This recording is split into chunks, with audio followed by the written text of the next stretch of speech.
Namasté, très cher Follement Lover, et bienvenue sur la chaîne pour un tirage sentimental sur les flammes jumelles.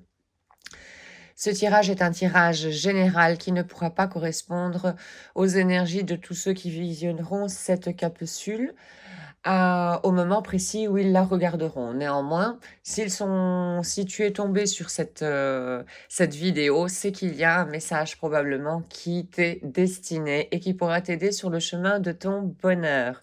Voilà, aujourd'hui, alors j'utiliserai les cartes lumière de Lise Bartoli.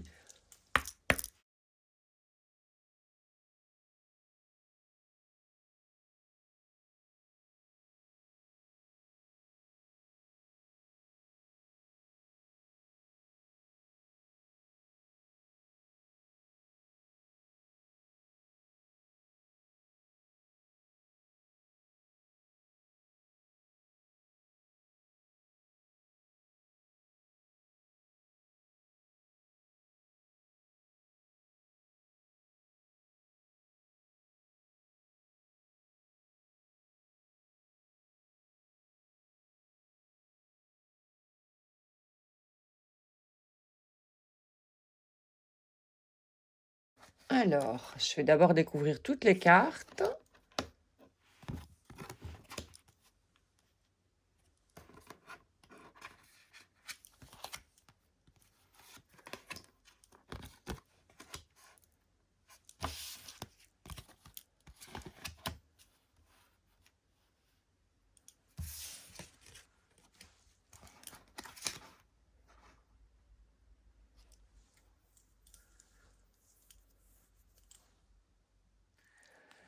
Alors, ta flamme ici dernièrement a fait une belle découverte. Cette découverte, c'est son trésor intérieur, à mon avis, c'est-à-dire cette reconnexion. Il s'est reconnecté, il ou elle, bien sûr, s'est reconnecté à son enfant intérieur.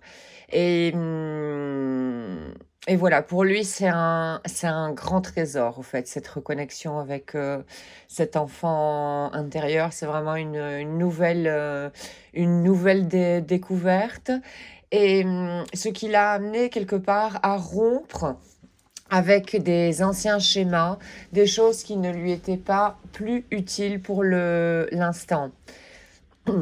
Il est en transformation. Ici, c'est une carte de transformation. Il est question donc d'une carte de transformation avec cette rupture. Toute rupture de quelque chose entraîne, ou la fin de quelque chose entraîne un nouveau de quelque chose d'autre. On laisse de la place à quelque chose d'ancien pour laisser rentrer quelque chose de nouveau en soi.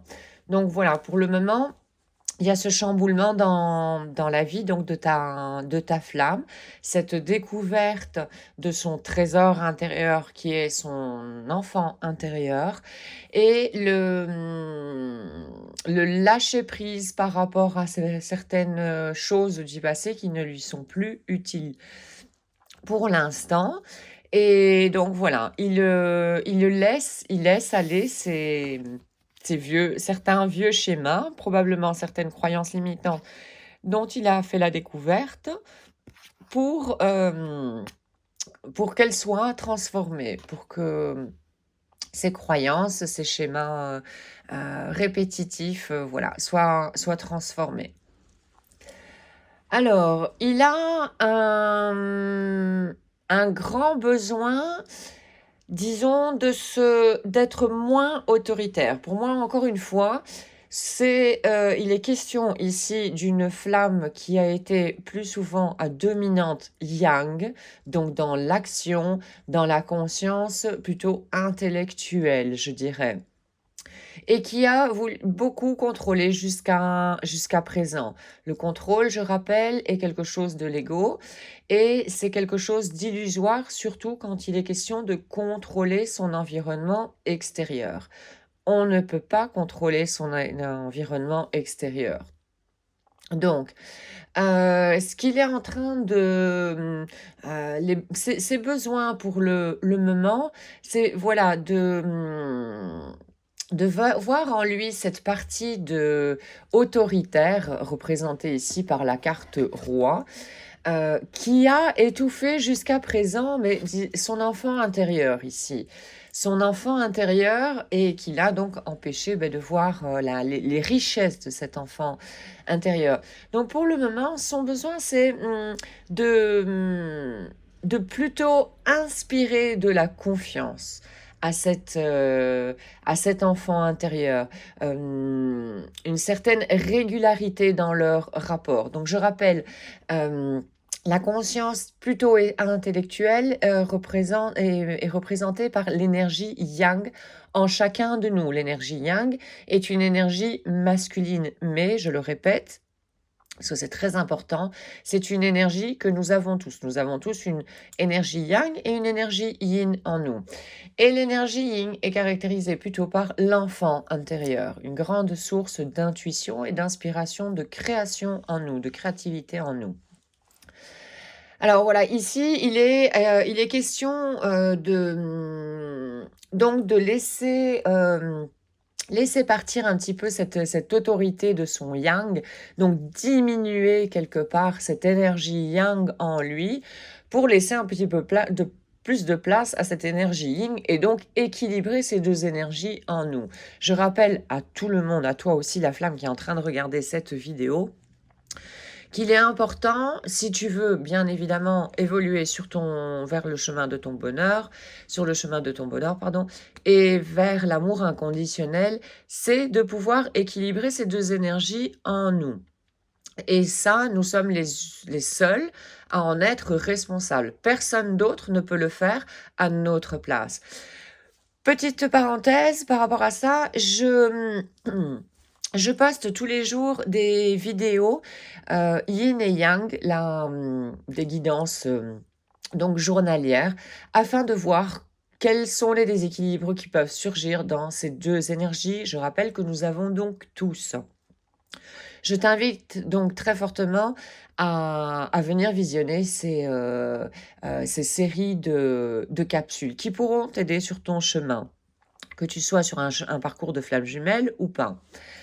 Alors ici, voilà, il est en train de lâcher prise par rapport à ce contrôle de son énergie yang, de son mental, pour laisser un petit peu plus de place au spirituel. Ici, avec la carte lumière de l'ange, qui rappelle que nous avons des guides. Non seulement notre guide intérieur, notre très grand guide intérieur, qui quand il se sent protégé, est source d'épanouissement, de joie.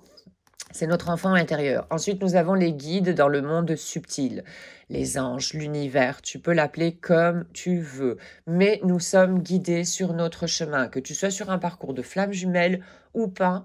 Toute âme ici sur Terre, durant cette réincarnation, a des guides dans le monde subtil. Il faut pouvoir après se mettre en contact avec ces guides. Donc voilà ce qu'il est en train de se passer pour l'instant avec ta flamme jumelle. Alors, comment voit-il la relation? Apparemment, il y a pas mal d'émotions, parce que les deux cartes qui sont sorties, ce sont des cartes d'émotions ici. Alors, il a un sentiment d'abandon et qui lui génère une angoisse, une assez grande angoisse ici. Il se sent seul, probablement parce qu'il a compris que ce chemin de parcours de flamme jumelle, avant tout, c'est récupérer au fait ses ressources, récupérer son pouvoir, son autonomie, sa propre autonomie. Attention que quand je parle de pouvoir, il n'est pas question du pouvoir égotique, c'est-à-dire ce pouvoir qui a tendance à vouloir écraser les autres âmes pour obtenir quelque chose, pour assouvir un de ses besoins. Il n'est pas question du tout de ce pouvoir-là. Son pouvoir, c'est reconnaître ses sources, ses ressources, reconnaître ses forces. C'est ça vraiment le pouvoir et le pouvoir d'action, le rayon d'action que nous avons par rapport à nous-mêmes pour transformer certaines choses, en éliminer d'autres et ainsi de suite. Donc pour le moment, mais il s'est probablement rendu compte que ce parcours de flamme jumelle, physiquement, je dirais, on est quelque part seul à avancer. On peut avoir également aussi des aides extérieures, des professionnels, comme des thérapeutes régressifs, des psychothérapeutes holistiques, par exemple. Enfin, il y a plusieurs sortes de chemins à suivre pour se connaître un petit peu mieux. Mais là, il se sent abandonné. Il se sent abandonné, livré à lui tout seul. Et ça le rend très triste. Ça lui remue quand même beaucoup, beaucoup de choses, et notamment cette blessure de l'âme qui est l'abandon. À ce sujet, je t'invite également à regarder les tirages à choix que je fais entre autres par rapport aux blessures de l'âme. Là aussi, il y a des petits exercices pour avancer et apprendre à se connaître mieux. Donc voilà, pour l'instant, par rapport à toi, il se sent abandonné. Alors toi, la flamme qui regarde cette capsule, si tu regardes cette capsule, c'est probablement que tu as besoin d'être rassuré par rapport à ce qu'il se passe du côté de ta flamme. Si tu entends ça, le fait qu'il se sent abandonné, s'il te plaît, évite de jouer au sauveur. Si tu as envie de jouer au sauveur, s'il te plaît, avant, renseigne-toi sur le triangle de Karpman et vois un petit peu les dangers que cela provoque, de rentrer dans ce genre euh, de triangle psychologique.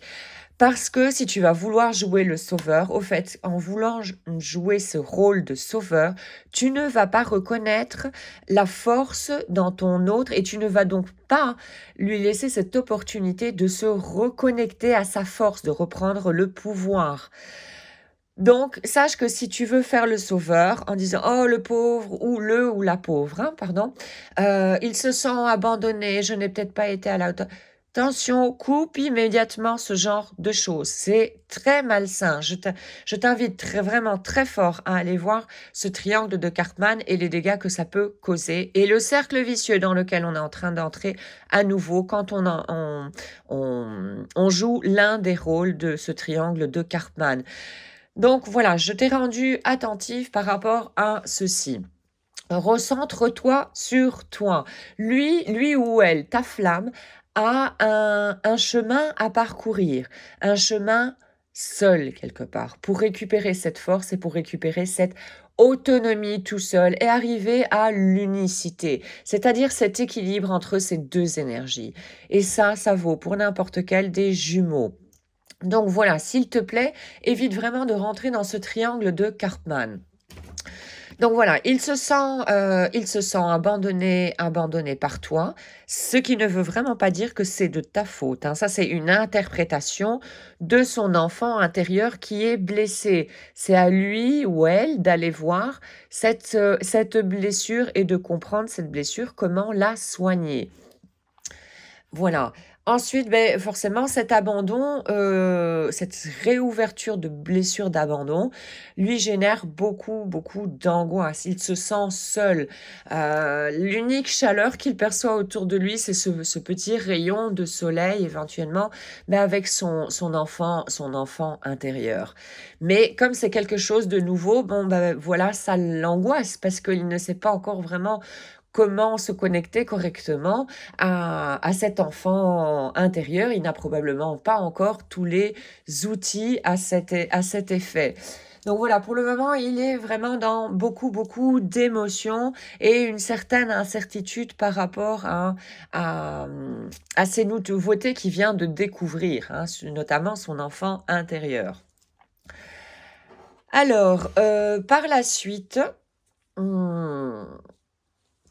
au fait, il va vraiment être aidé par les guides, hein. Sachons tous que, rappelons-nous tous, et surtout dans les moments de doute, il faudrait qu'on ait un espèce de mantra comme ça, qui soit un automatisme dans notre tête, et dès qu'on commence à avoir un doute par rapport à notre flamme ou par rapport à la relation avec cette flamme, qu'on se rappelle vraiment que nous avons des guides encore une fois, et que ces guides sont là pour nous pousser au réveil, au fait, à nous élever en conscience. Nous élever en conscience, ça veut dire quoi? Être de plus en plus au courant de comment nous agissons, des pensées qui traversent notre mental, de commencer à épurer certaines pensées qui ne sont plus utiles, parce qu'au fait, ce sont des pensées génératrices de peur, et ces peurs, on commence à comprendre qu'elles sont illusoires, qu'elles ne sont pas vraiment réelles, qu'elles ne nous correspondent pas. Elles nous ont été comme léguées, disons, génétiquement. Donc voilà, on commence à faire un petit peu ce nettoyage, notamment de croyances limitantes, et ce qui fait que ça retire le voile de l'illusion de l'ego, et on peut grandir plus en conscience. Voilà, de plus en plus en conscience. Et donc, arriver également forcément à accepter beaucoup plus facilement certaines choses que nous découvrons au fur et à mesure, donc des zones d'ombre en nous, de les accepter, de les pardonner et ensuite de les transmuter tout simplement. Et ça, ce travail, ça nous mène à quoi? À l'amour inconditionnel de nous-mêmes.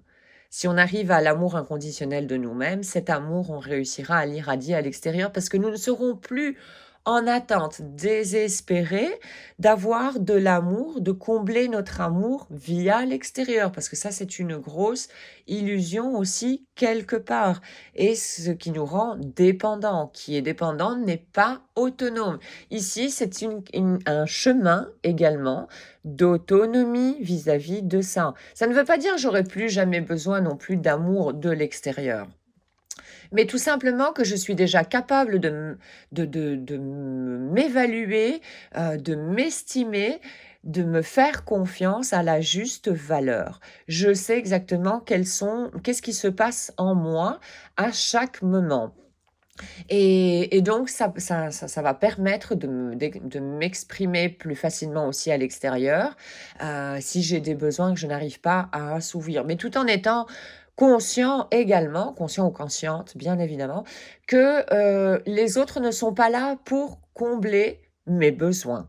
Voilà, c'est ça être responsable aussi, et c'est ce chemin de pleine conscience notamment. Et ici, il est question d'amour, il est question de cœur. Donc, dans un premier temps, il va se reconnecter à son cœur. Alors, je répète encore une fois, pardon, c'est il ou elle, hein, il n'y a pas de sexe ici. Ta flamme. Ta flamme est en train de se reconnecter aux consciences plus subtiles yin, donc également à son cœur ici, de son enfant intérieur pour pouvoir le soigner, etc. Et quand il aura pu soigner certaines blessures, mais il pourra également t'ouvrir son cœur à toi. Mais ça passe d'abord par un chemin individuel pour ta flamme à toi. Ce conseil vaut pour toi également. D'accord? La réunion pourra se faire quand chacun saura arriver à une unicité en soi, c'est-à-dire cet équilibre entre cette énergie yang masculine, cette énergie d'action, cette énergie solaire que nous avons en nous à droite de notre corps, et cette énergie yin, la lunaire, cette énergie plus inconsciente, disons, en nous avec l'enfant intérieur. Voilà, quand ces deux énergies seront équilibrées, il y aura une harmonie et il y aura déjà un certain amour qui aura des bases assez solides en nous-mêmes, je répète. Et donc, à partir de ce moment-là, on pourra également en donner à l'extérieur parce que nous en aurons assez en abondance, je dirais. Donc voilà, maintenant je vais prendre une carte de Louise et Aime-toi toi-même pour un message pour toi, Follement Lover, qui est en train de regarder cette capsule.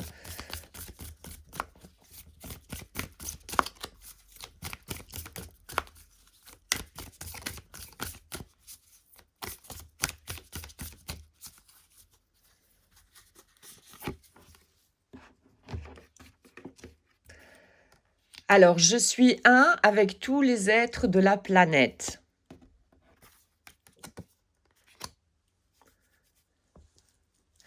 Chaque fois que je termine une méditation ou une visualisation de guérison, je me connecte avec des personnes avec la même mentalité dans le monde entier. effectivement, méditer de cette manière-là, visualiser, c'est-à-dire élever les vibrations en nous, crée également un égrégore. Un égrégore, c'est un ensemble d'énergie comme ça qui fait un petit peu boule de neige, je dirais. Si tu ne connais pas cette expression, je te conseille d'aller voir un petit peu des vidéos sur YouTube également, parce que c'est une manière également de se rendre compte des énergies que nous générons et que nous envoyons dans l'univers à travers nos pensées, qui très souvent sont, disons, assez négatives, pas très optimistes, je dirais. Donc, comprendre un petit peu quelle responsabilité nous avons également par rapport à nos pensées pour le reste du monde, je dirais. Donc, voilà, égrégore, ça s'appelle. Je vais prendre maintenant un message de tes guides pour toi qui regardes cette capsule.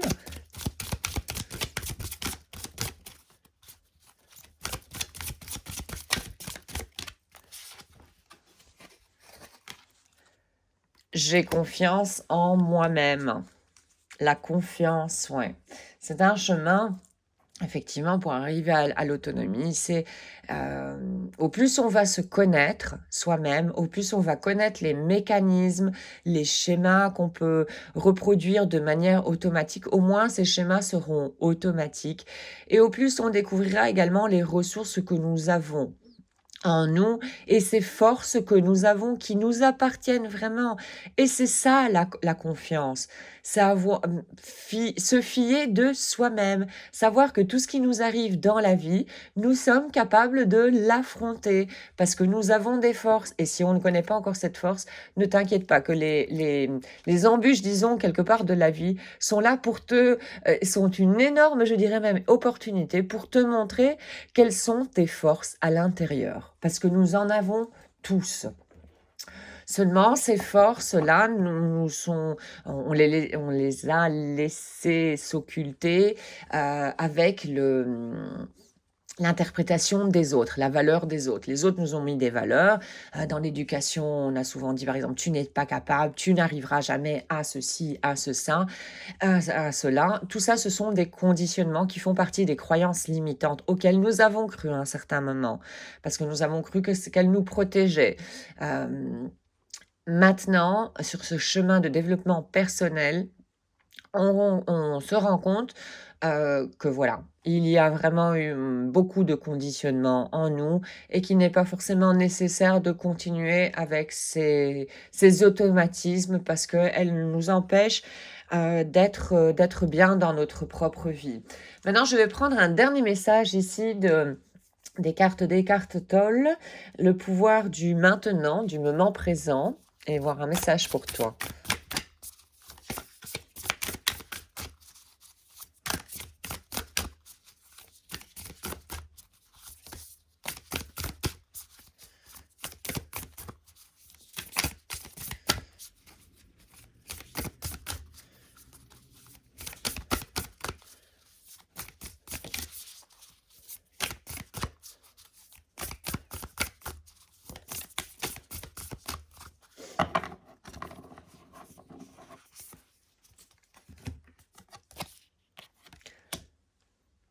Le chemin pour sortir de la douleur. Le corps comme forme physique est une perception incroyablement fausse de ta vraie nature. Ta vraie nature est cachée en quelque sorte derrière cette illusion et pas en elle. De manière que le corps est toujours l'unique point d'accès à donc cette vraie nature. Sois conscient de ton espace intérieur. C'est magnifique, j'en ai même la chair de poule parce que c'est ce que j'ai un petit peu dit, ça rejoint un petit peu ce que j'ai dit précédemment.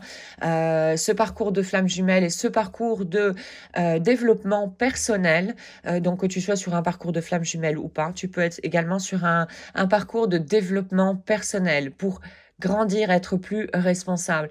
Et sur ce parcours, tu vas te rendre compte que l'ego, avec ses schémas répétitifs, ses automatismes et beaucoup de ses peurs, ses interprétations, ce sont des illusions de ce monde de matière. Voir simplement le monde comme nous voir nous-mêmes, nous être comme des êtres de matière, c'est très réducteur parce qu'il y a d'autres consciences quelque part à développer. Il y a la conscience émotionnelle, la conscience spirituelle, parce que nous sommes une âme. Nous ne sommes pas que un corps physique. Nous sommes une âme. Il y a des choses que, voilà, qui viennent du monde subtil. Nous avons eu plusieurs réincarnations. Nous avons appris certaines leçons durant ces réincarnations. Et nous sommes de nouveau ici, réincarnés, pour encore continuer nos leçons. Donc voilà. Ici, c'est une invitation à ouvrir cette porte vers la spiritualité, se reconnecter à son être intérieur. Et la conscience spirituelle, dans le Tao, elle vient de l'énergie yin, ton énergie qui parcourt la gauche de ton corps. Donc ça, nous l'avons toutes. Il y a des textes anciens qui datent de milliers d'années qui le prouvaient déjà. Cette connaissance, on l'a déjà depuis des millénaires. Renseigne-toi. Renseigne-toi. Il y a le Tao, il y a les Védas également en Inde à ce sujet.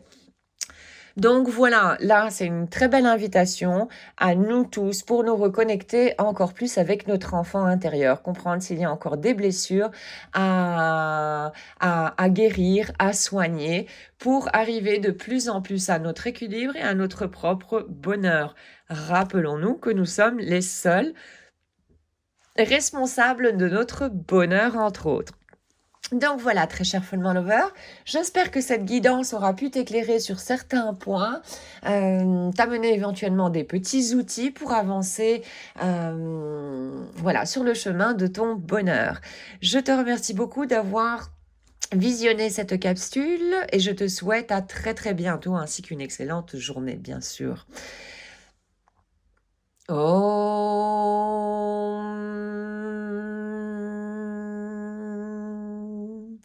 Shanti, Shanti, Shanti.